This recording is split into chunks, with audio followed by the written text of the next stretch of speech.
The courthouse steps felt cold beneath my feet as I watched Uncle Frank's face crumble. His hands shook as he held the certified documents, the same hands that had patted my shoulder at Dad's funeral while whispering lies about family loyalty. Behind him, my sister Diane stood frozen, her mouth slightly open, clutching her purse like a shield. The morning sun cast long shadows across the granite steps, and somewhere in the distance, a car door slammed. Frank's voice cracked when he finally spoke. "How long have you known?" I didn't answer immediately. Instead, I thought about the dusty box I'd found in Dad's closet 3 months ago, and how my whole world had shifted with one yellowed piece of paper. The wind picked up, scattering fallen leaves around our feet like confetti at a funeral. "My name is Maya, and I used to believe family meant everything. I'm 34, mother to 2 boys who think cereal counts as dinner, wife to a man who thinks emotional support means buying groceries without being asked, and daughter to a father who died believing his brother was his closest friend. 3 months ago, I thought I knew my place in this world. I was the practical one, the peacekeeper, the sister who stepped aside so Diane could shine. I was wrong about everything." The call came while I was scraping dried mac and cheese off Tyler's plate, my phone wedged between my shoulder and ear. "Maya, honey, I have wonderful news." Uncle Frank's voice carried that particular warmth he reserved for family announcements. "Your sister's officially inheriting the farm." My hand stopped mid-scrape. Through the kitchen window, I could see my neighbor Mrs. Chin hanging laundry, her movements precise and unhurried. The normalcy felt surreal. "What do you mean, inheriting?" "Well, you know your daddy always intended for Diane to have it. She's got the business sense, the vision for keeping it profitable." Frank chuckled, that throaty sound I'd heard at every family barbecue since childhood. "Besides, you've got your hands full with those boys and David's teaching salary." The plate slipped from my fingers, clattering into the sink. "Dad never said anything to me about Amaya, sweetheart, don't make this difficult. Diane's been working with the lawyers for weeks now. Everything's settled. We're having a little celebration dinner Sunday after church. You'll come, won't you?" I stared at the soap bubbles dissolving in the dishwater. Dad had been dead for exactly 43 days. Our farm, where I'd spent every summer helping him fix fences and feed cattle, where he'd taught me to drive the tractor when I was 12, was apparently never mine to lose. "I don't understand." "Dad's will to trust me, honey. This is what he wanted. Diane's got the paperwork all sorted out." After he hung up, I stood in my kitchen listening to the refrigerator hum and Tyler's video game explosions from the living room. David wouldn't be home for 2 hours. The silence felt heavy, like the moment before a storm breaks. I called Diane. "Maya, did Frank tell you? Isn't it exciting?" Her voice bubbled with the same enthusiasm she'd had when she got into law school, when she bought her downtown condo, when she announced her engagement to Richard at Christmas dinner. "I'm confused about the timing," I said carefully. "Dad just died last month." I know. It feels fast. But Maya, you have to understand, the farm needs immediate attention. The property taxes alone are killing it, and there are some liens that need addressing. I've been working with Richard's firm to sort everything out." Richard, Diane's fiancé, was a real estate attorney who drove a BMW and ordered wine by the vintage. He'd never set foot on the farm except for family gatherings, where he spent most of his time checking his phone and complaining about the dust. "What liens?" "Dad never mentioned, he was proud, Maya. You know how he was.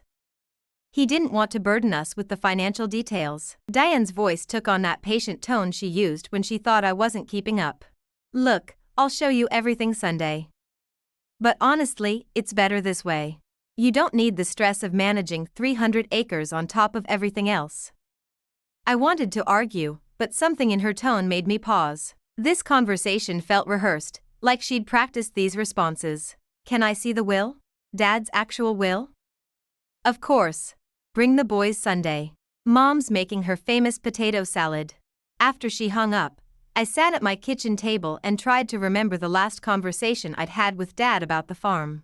It was 2 weeks before his heart attack, when I'd driven out to help him fix the fence along the south pasture. We'd worked in comfortable silence until he stopped to wipe sweat from his forehead. "Maya, there's some things I need to tell you about this place," he'd said, leaning against a fence post. "Important things."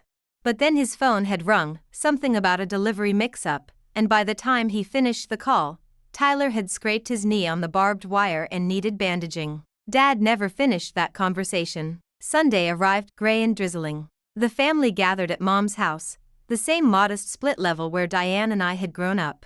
Mom bustled around the kitchen, her movements sharp with grief disguised as purpose. She'd lost 20 pounds since Dad died, and her wedding ring now slipped loose on her finger. Diane's been such a help with all the paperwork, she said, arranging dinner rolls in a basket.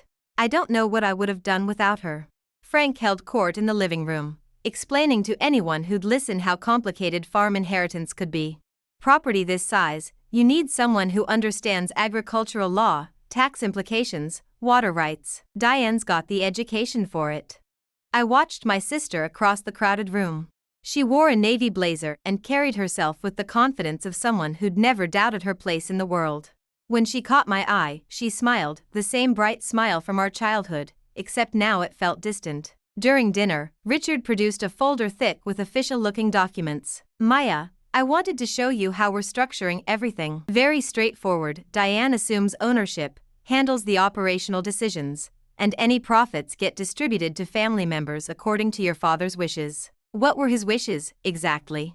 I asked. Richard exchanged a glance with Diane. Well, the original will was fairly general. But your father had several conversations with Frank about his intentions, especially after his health started declining. Conversations, documented conversations, Frank added quickly. I took notes. I set down my fork. Where's the original will? With my firm, Richard said. Standard practice for estate management. Can I see it? Another glance between Diane and Richard. Of course, Diane said. But Maya, I think you're overcomplicating this. Dad always said he wanted the farm to stay profitable, to stay in the family. I'm the one with the business background. And I'm the one who actually worked that farm for 20 years. The table went quiet except for the sound of Tyler kicking his chair leg.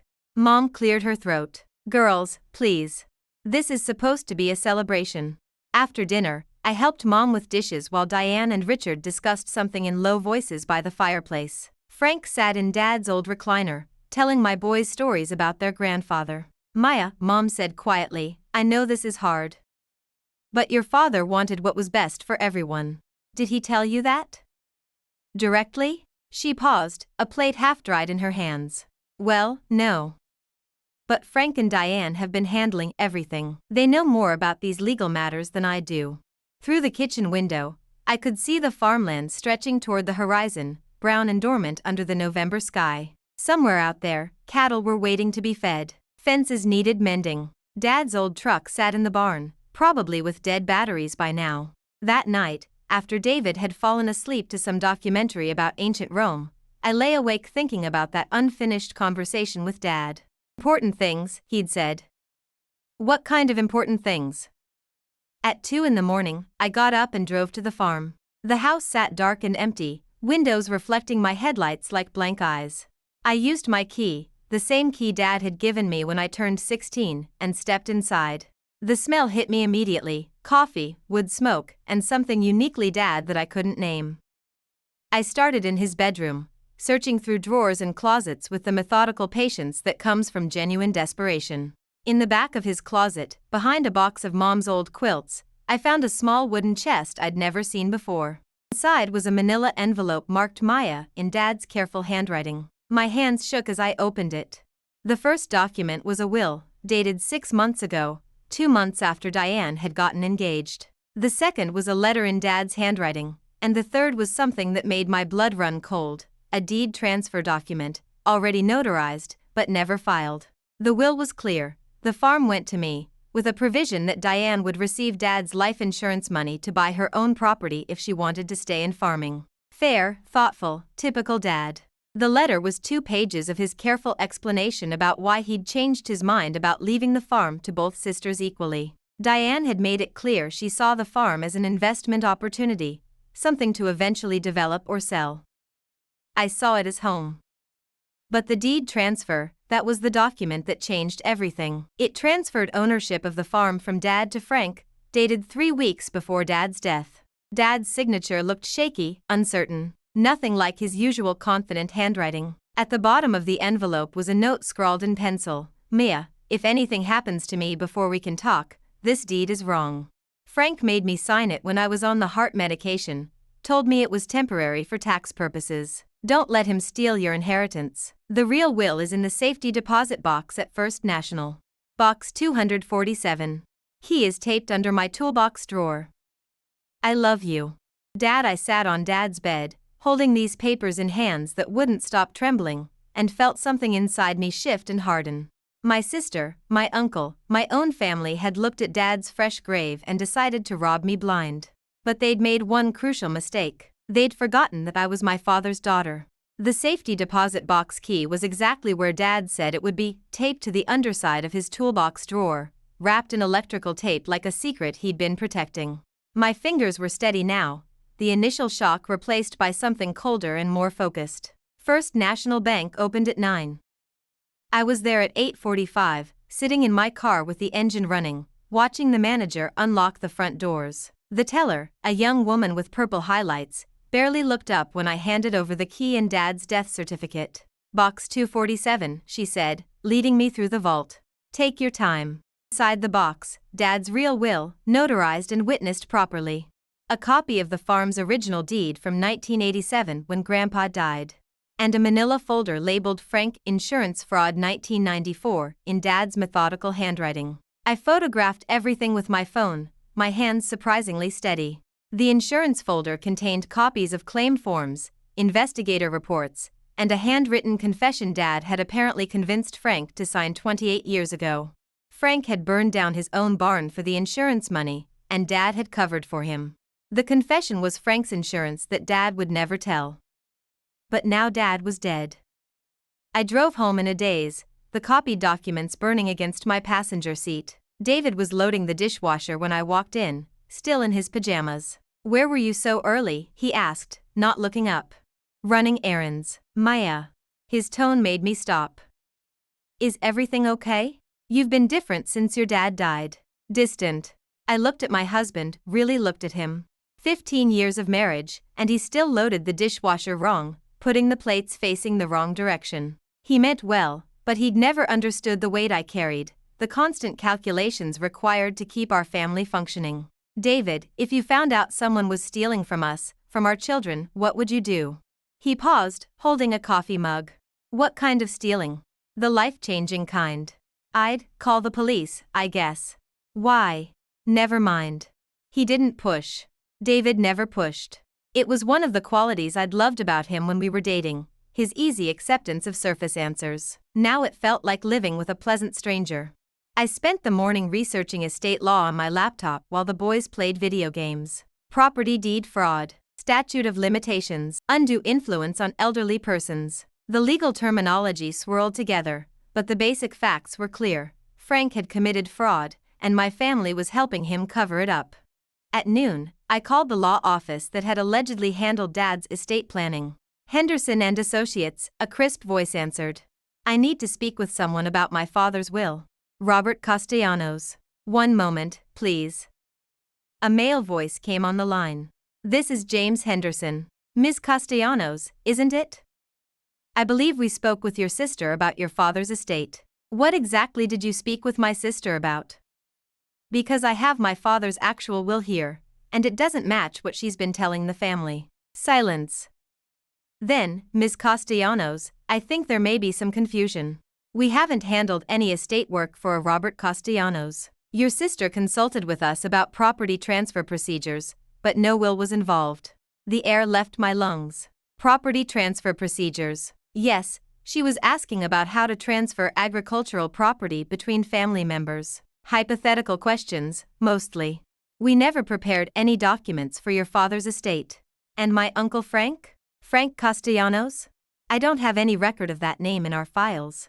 After I hung up, I sat in my kitchen listening to my children argue about whose turn it was to use the good controller. Normal sounds, normal life. But everything had changed. Diane hadn't just been mistaken or manipulated, she'd been actively lying. They all had. I called my sister. Maya. How are you? Did you think about what we discussed Sunday? Diane, I need to ask you something directly. Have you seen Dad's actual will? A pause. What do you mean? Richard has all the paperwork. Have you physically seen the document Dad signed, stating that you should inherit the farm? Maya, why are you making this so complicated? Frank has been handling Dad's affairs for months. He has power of attorney. Dad never gave Frank power of attorney. Another pause, longer this time. Look, I think you're getting worked up over nothing. Frank knows what Dad wanted. They talked about this extensively. When did they talk about this? I don't know the exact dates, Maya. But listen, I've already put money down on some improvements for the property. Richard's firm has begun the title transfer process. Stop. My voice came out harder than I'd intended. Stop everything. Don't spend another dollar. Don't sign another paper. Maya, you're being ridiculous. The farm needs immediate attention. There are tax deadlines, maintenance issues. The farm will be fine. But Diane, I'm asking you as your sister, as someone who's apparently been left out of months of family discussions, please stop this process until I can review everything myself. You don't have the legal background to understand these documents. The dismissal in her voice was like a physical slap. But I have the legal right to see them. Maya, I have to go. Richard's waiting for me. We'll talk more later. She hung up before I could respond. I sat there holding the phone, feeling something fundamental crack inside my chest. This was my sister, the person who'd taught me to braid my hair and shared her Halloween candy with me every year until we were teenagers. The person who'd held my hand in the hospital when Tyler was born. But as I thought about it, really examined our relationship with adult clarity, I realized Diane had always been this way. Decisive, dismissive of opposition, convinced she knew what was best for everyone else. I'd just been too young, too eager to please, to see it clearly. Now I saw everything clearly. That afternoon, I drove to Frank's house. He lived in a ranch-style home on 5 acres just outside town, modest but well-maintained. His truck was in the driveway, and I could hear the television through the front window. He answered the door in work clothes, surprised to see me. Maya. What brings you out here? I wanted to talk about Dad's farm. About the deed transfer you had him sign. Something shifted behind his eyes, but his smile never wavered. You want some coffee? His living room was exactly as I remembered from childhood visits, dark paneling, hunting photographs, a gun cabinet in the corner. He settled into his recliner and gestured for me to sit on the couch. Now, what's this about a deed transfer? Uncle Frank, I found some papers at Dad's house. Papers that suggest you had him sign ownership of the farm over to you shortly before he died. Frank was quiet for a long moment, studying my face. When he spoke, his voice had lost its warmth. Maya, your daddy was getting confused toward the end. The heart medication affected his thinking. He was worried about taxes, about the farm being a burden on you girls. I helped him arrange a temporary solution. Temporary. That's right. Just until we could sort out the estate properly. And you were planning to transfer ownership back to his heirs? Of course. That was always the plan. I pulled out my phone and showed him the photograph of Dad's handwritten note. Frank's face went pale. He wasn't confused, Uncle Frank. He knew exactly what you were doing. Frank stood up slowly, his hands clenched at his sides. For a moment, I was afraid, not of violence, but of how quickly his mask had fallen away. You need to be very careful here. Very careful about what you think you know? Is that a threat? It's advice, from someone who's been protecting this family's interests a lot longer than you have. I stood up too, surprised by how calm I felt. Actually, Uncle Frank, I think it's time someone protected this family's interests from you. His face flushed red. You ungrateful little, I'll see myself out. I drove home with my heart pounding but my mind crystal clear. Frank wasn't just a thief, he was dangerous. And Diane was either his accomplice or his victim. Either way, playing nice wasn't going to work. That evening, after David had gone to bed, I sat at my kitchen table with Dad's documents spread before me and began making a plan. Not the kind of plan the old Maya would have made, gentle, accommodating, designed to keep everyone happy. This was a different kind of plan entirely. Tomorrow, I would call a lawyer. A real lawyer, not someone recommended by family. And then I would do something that would change everything. The question wasn't whether I had the strength to fight them. The question was whether they were prepared for who I was about to become. The lawyer's office smelled like leather and old coffee. Margaret Chen, no relation to my neighbor, was a estate litigation specialist who'd agreed to see me on 24 hours' notice. Her diplomas lined the wall behind her desk, and she had the kind of sharp eyes that missed nothing. Mrs. Castellanos, this is quite a situation. She spread Dad's documents across her mahogany desk, studying each one carefully. The deed transfer your uncle obtained appears to have been signed under duress or diminished capacity. Combined with your father's written statement and the timeline of his medication, we have grounds for fraud charges. How long will it take to fix? To void the fraudulent deed and establish your rightful ownership? If we file an emergency injunction, we can freeze all property transfers immediately. The criminal fraud investigation will take longer. Criminal? Margaret looked up from the papers. Mrs. Castellanos, your uncle didn't just forge a signature or make an innocent mistake. He systematically manipulated a dying man, involved other family members in the deception, and intended to steal property worth approximately $1.2 million. This is felony territory. The number hit me like cold water. I'd never thought of the farm in dollar amounts, it was just home. But $1.2 million explained everything. It explained Frank's sudden helpfulness after Dad's diagnosis. It explained Diane's quick efficiency with the estate planning. It explained why Richard, who usually billed $400 an hour, had been so eager to help with family paperwork. What do I need to do?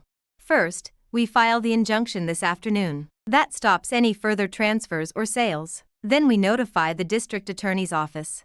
Your uncle will be arrested, probably within the week. My stomach clenched. Arrested. Mrs. Castellanos, I need you to understand something. This isn't a family dispute anymore. This is a crime that's already been committed.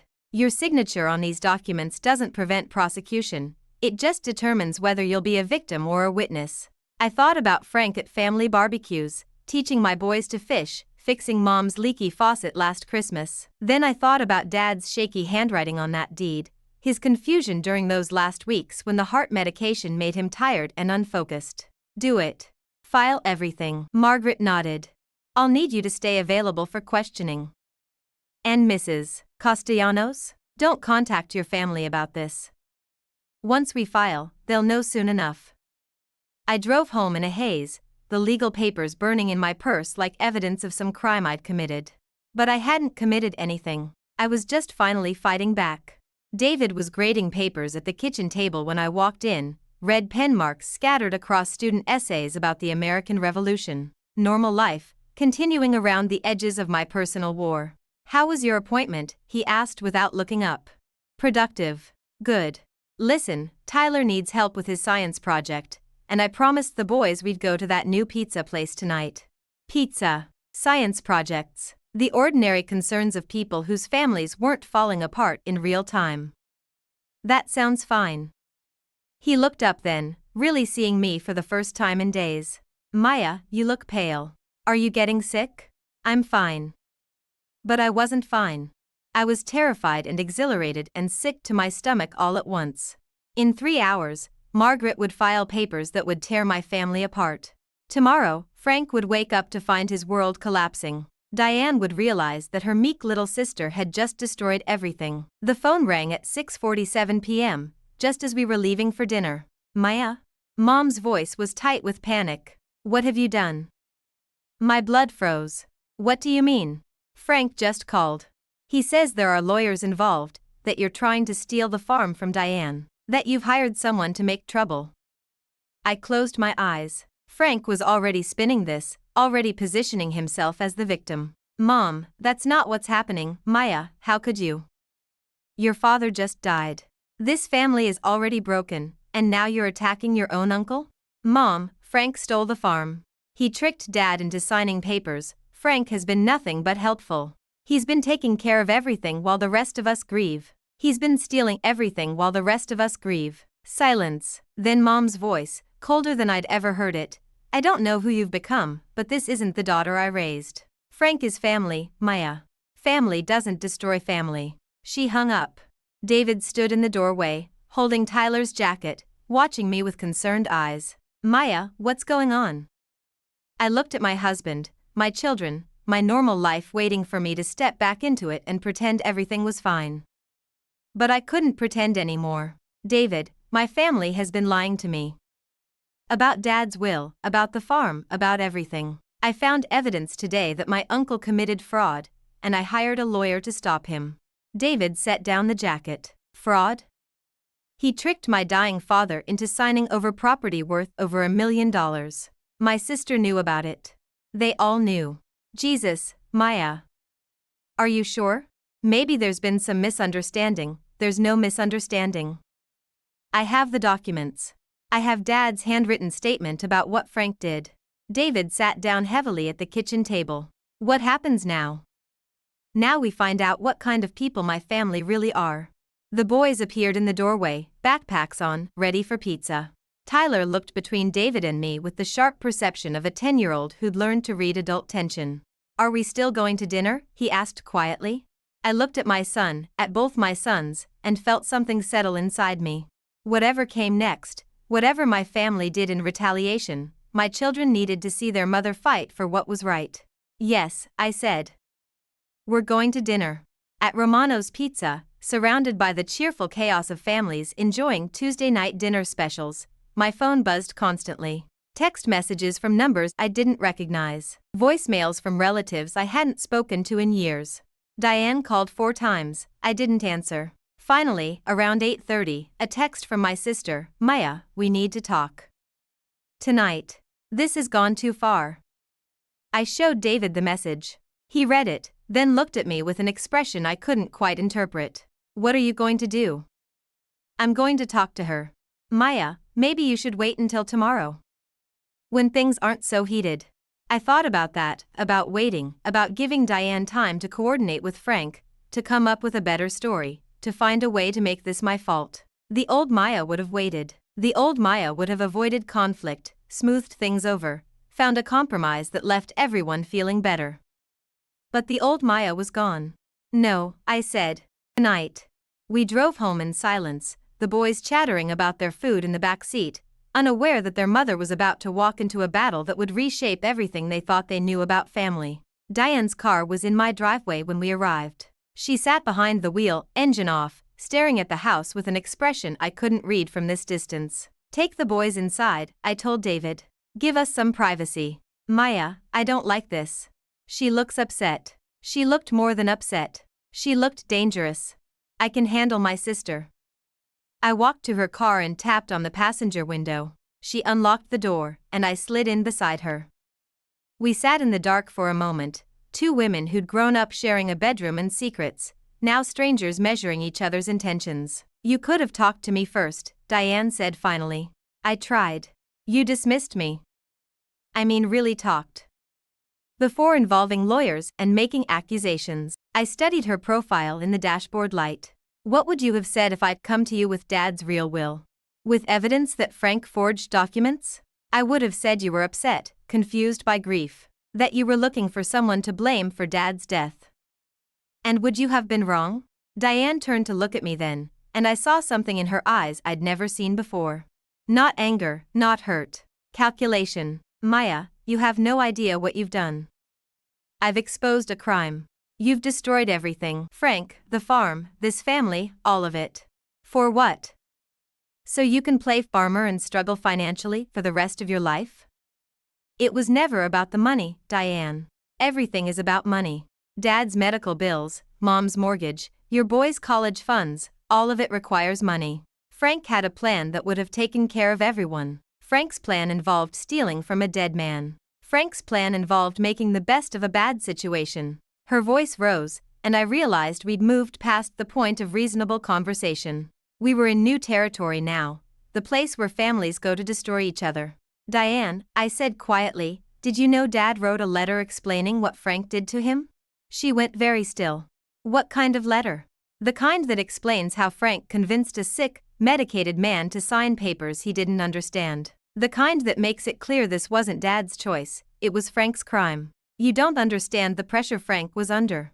Dad's debts, the property taxes, so you did know. The admission hung between us like smoke. Diane looked away, her hands gripping the steering wheel. Maya, let me explain, no. I think I understand perfectly now. I got out of the car and walked toward my house, leaving my sister sitting in my driveway with the weight of everything she'd just revealed. Behind me, I heard her car door slam. Maya. We're not finished. But we were finished. More finished than she knew. Diane followed me to my front porch, her heels clicking against the concrete like countdown timer. David had gotten the boys inside, but I could see Tyler's face pressed against the living room window, watching us with the intensity of a child who knows something important is happening. Maya, stop running away from this conversation. I turned to face her under the porch light. Up close, I could see the careful makeup that didn't quite hide the dark circles under her eyes, the expensive blazer that hung loose on her frame. She'd lost weight, I realized. This deception had cost her too. I'm not running away from anything anymore, Diane. That's the problem. Look, I know how this looks. But Frank was trying to protect everyone. Dad was dying, Maya. The medical bills were enormous. The farm was mortgaged to pay for his treatment. The farm had no mortgage. I checked. She blinked. What? I spent today doing more than just hiring lawyers. I went to the county assessor's office, the bank, everywhere Dad did business. The farm was free and clear. No mortgage, no liens, no debts except normal operating expenses. That's impossible. Frank showed me the paperwork. Frank showed you forged paperwork. Just like he showed Dad forged transfer documents. The color drained from Diane's face. Maya, you don't understand. Frank said the medical bills were paid by Dad's insurance. I called the hospital billing department. Dad owed them exactly $247.83 when he died. I watched my sister process this, watched her realize that everything Frank had told her was a lie. For a moment, I almost felt sorry for her. Almost. But the business debt, the property taxes, all current. Dad managed his money carefully his whole life. The only financial crisis was the one Frank invented to justify stealing from him. Diane sat down heavily on my porch steps, her perfect posture finally collapsing. Oh God. Maya, if what you're saying is true, it's true. And you're going to help me fix it. She looked up at me. What do you mean? You're going to call Richard tonight and tell him to reverse every document he's filed.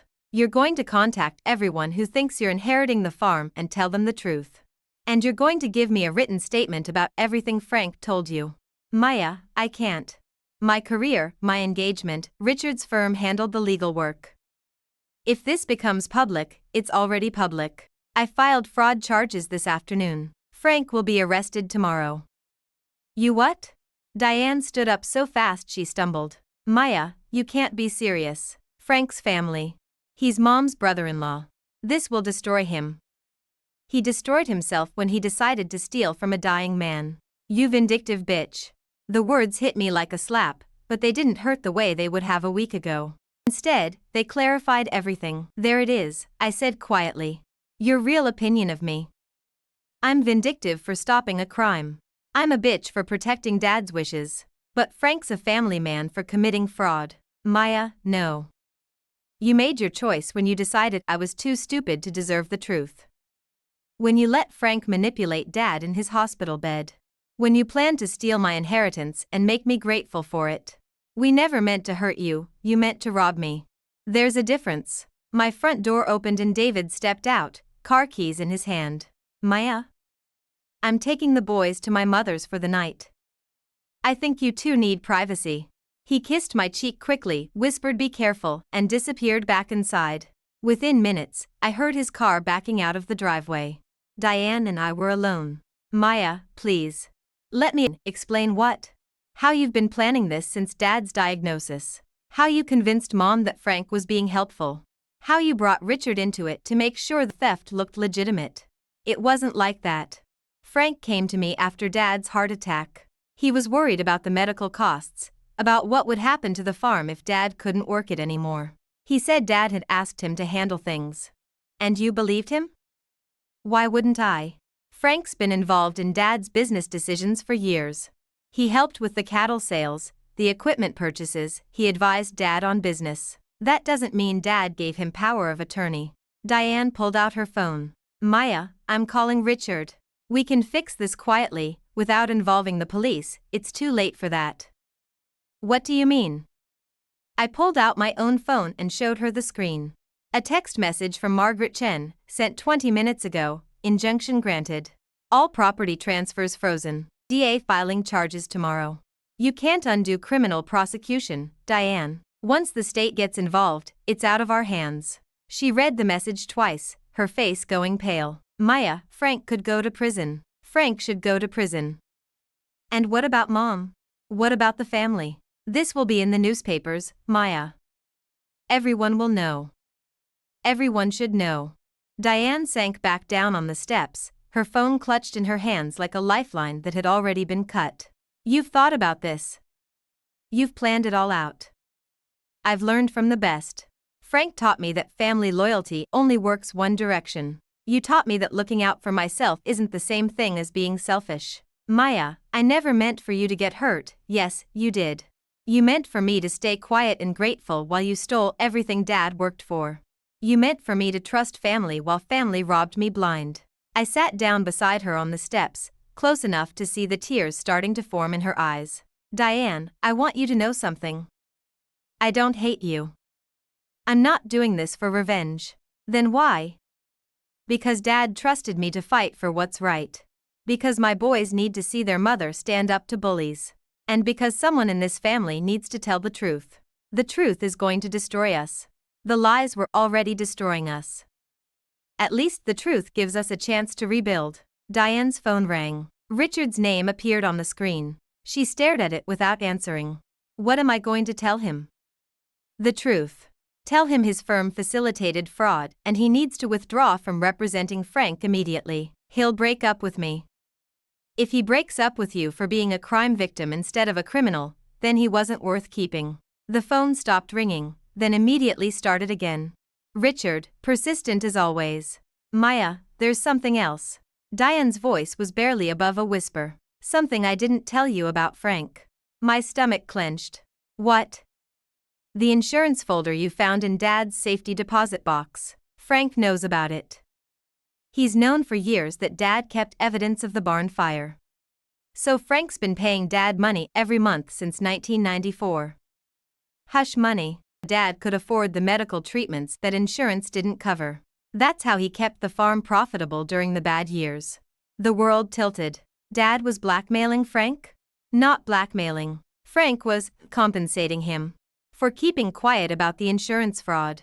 I thought about Dad's modest lifestyle, his careful money management, the way he'd always seemed to have just enough to handle emergencies. The way he'd been able to send both Diane and me to college without taking loans. How much money?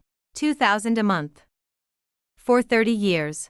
The math hit me like a physical blow. Frank had paid my father over $700,000 to keep quiet about a barn fire. No wonder he'd been desperate to get control of the farm. He'd been bleeding money for decades. If this comes out in court, Dad will look like a criminal too. Not a criminal. But not innocent either. I sat there processing this, feeling the moral certainty I'd been building start to crack around the edges. Dad had taken hush money. Dad had covered up Frank's crime for 30 years. My righteous anger suddenly felt more complicated. That's why Frank thought he could get away with this, I said finally. Dad owed him. In Frank's mind, he was just collecting on an old debt. In Frank's mind, he's always the victim. Diane's phone rang again. This time she answered it. Richard? Yes, I know it's late.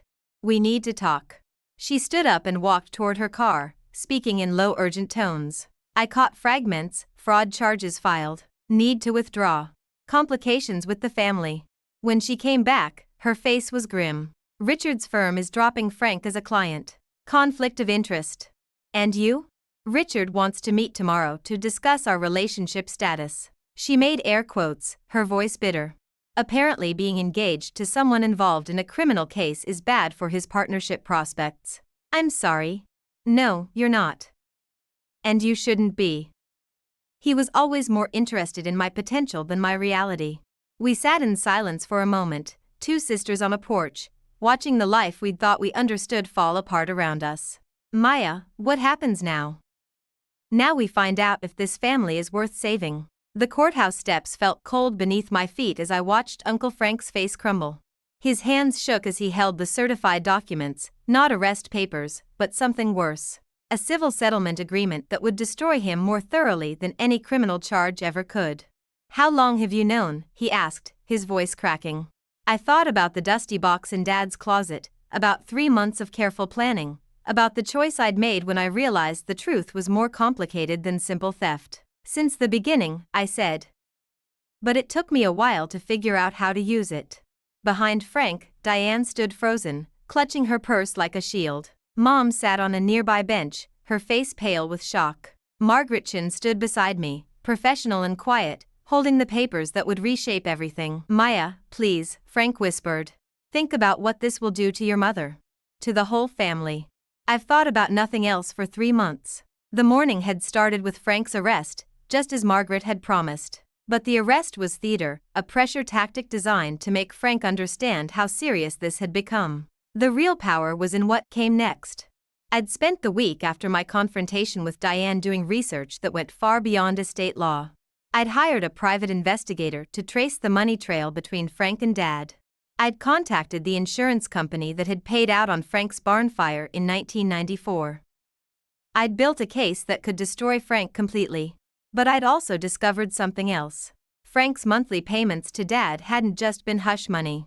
They'd funded Dad's quiet charity work, medical bills for neighbors who couldn't afford treatment, college scholarships for farm kids, anonymous donations to the food bank. Dad had turned Frank's guilt into something good, and I'd found 30 years of canceled checks to prove it. That discovery had changed everything. Frank, I said now, sitting down beside him on the courthouse steps. Dad kept records of what he did with your money. Every dollar. Do you want to know where it went? He looked at me with haunted eyes. Maya, Mrs. Henderson's cancer treatment when she lost her insurance. Tommy Vasquez's engineering scholarship. The new roof on the community center. Dad laundered your guilt into grace for 30 years. Frank's face crumpled. I know. I always knew. But you tried to steal from him anyway. I was desperate. The payments were bleeding me dry. When Dad got sick, I thought if I could just get control of the farm, I could pay myself back. Make it even. By robbing his daughters. By finding a solution that worked for everyone. I pulled out a manila folder and handed it to him. This is my solution, Frank. Read it. He opened the folder with shaking hands. Inside was a settlement agreement I'd spent weeks crafting with Margaret's help. Frank would deed the farm back to me immediately. He would pay restitution for the legal fees and emotional damages. But he wouldn't go to prison, and the details of his decades-old insurance fraud would remain sealed. There was one more condition. Page 3, I said quietly. Frank flipped to the 3rd page and went white. Maya, I can't, you can and you will.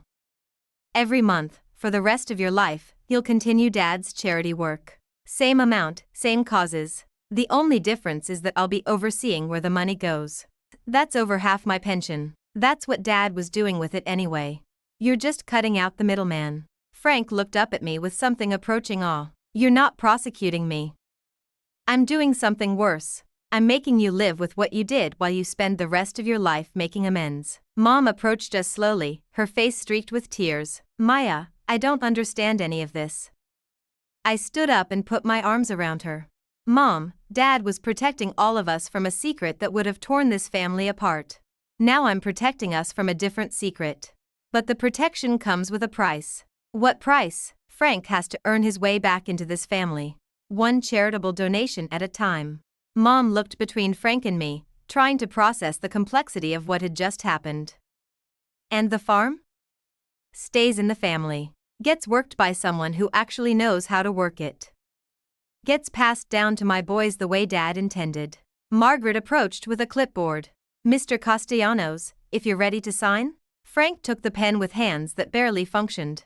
His signature looked nothing like the confident scrawl that had stolen my inheritance 3 months ago. As he signed, Diane finally spoke. Maya, I need to tell you something.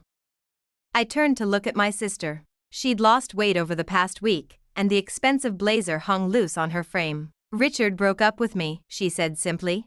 The day after I called him about the fraud. He said my family situation made me a liability. I'm sorry. No, you're not. And you shouldn't be. She paused, gathering courage. But I want you to know that I'm sorry. For all of it. I let myself believe Frank's lies because they made my life easier. I convinced myself you didn't deserve the farm because it made my choices feel justified. Diane, no, let me finish. I've had a week to think about who I became in all this. Someone who'd steal from her own sister. Someone who'd lie to her dying father. Someone who'd choose money over family. She pulled an envelope from her purse. This is my resignation letter from Richard's firm. I can't work there anymore, knowing what I know about how they do business. What will you do? I don't know yet. Maybe something that actually helps people instead of just helping me. Frank finished signing the documents and handed them back to Margaret. Maya, for what it's worth, your father would be proud of what you've done here. Would he? You found a way to get justice without destroying the family. That's what he always did. I looked around at my broken, complicated family, Mom crying quietly, Diane staring at an uncertain future, Frank facing decades of mandated penance. None of us were who we'd been 3 months ago. Frank, there's one more thing, I said. Every year, on Dad's birthday, you're going to come to the farm. You're going to help me with whatever needs doing that day. And we're going to talk about why Dad kept your secret, and why I'm keeping it now. Maya, not for forgiveness, for understanding. Because I want to make sure we never forget how close we came to losing everything that actually matters. Frank nodded, unable to speak. Margaret gathered the signed documents. Mrs. Castellanos, the deed transfer will be processed by the end of the week. The farm is officially yours, mine.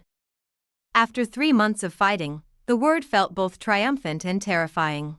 I owned 300 acres of responsibility, of legacy, of the future my boys would inherit. Thank you, Margaret. As we walked down the courthouse steps, Mom linked her arm through mine. Maya, I owe you an apology. When Frank first called about the lawyers, I assumed you were being spiteful. I didn't think. I never imagined. You trusted family. That's what you're supposed to do. But I should have trusted you first. We reached the parking lot where our separate cars waited. 4 people who shared blood and history and now shared a secret that would bind us together differently than before. Family dinner Sunday? Mom asked tentatively. At the farm? I looked at Diane, who nodded slowly. At Frank, who managed a weak smile. At the space between us that felt both larger and smaller than it had 3 months ago. Sunday, I agreed. But Frank's bringing dessert. And paying for groceries. Maya, he started to protest. For the next 30 years, Frank. Get used to it. As I drove home, I thought about Dad and the choices he'd made, the secrets he'd kept, the quiet way he'd turned someone else's crime into decades of good works. I thought about the choice I'd just made, to follow his example rather than seek pure justice. My phone rang as I pulled into my driveway. David, calling from his mother's house. How did it go? It's over. We won. Are you coming to get us? I looked at the farmhouse in the distance, barely visible through the trees. My farmhouse now. My responsibility, my legacy, my chance to do better than the generation before me. Actually, I said, pack the boys' clothes. We're moving to the farm. Maya, are you sure? I'm sure. It's time to come home.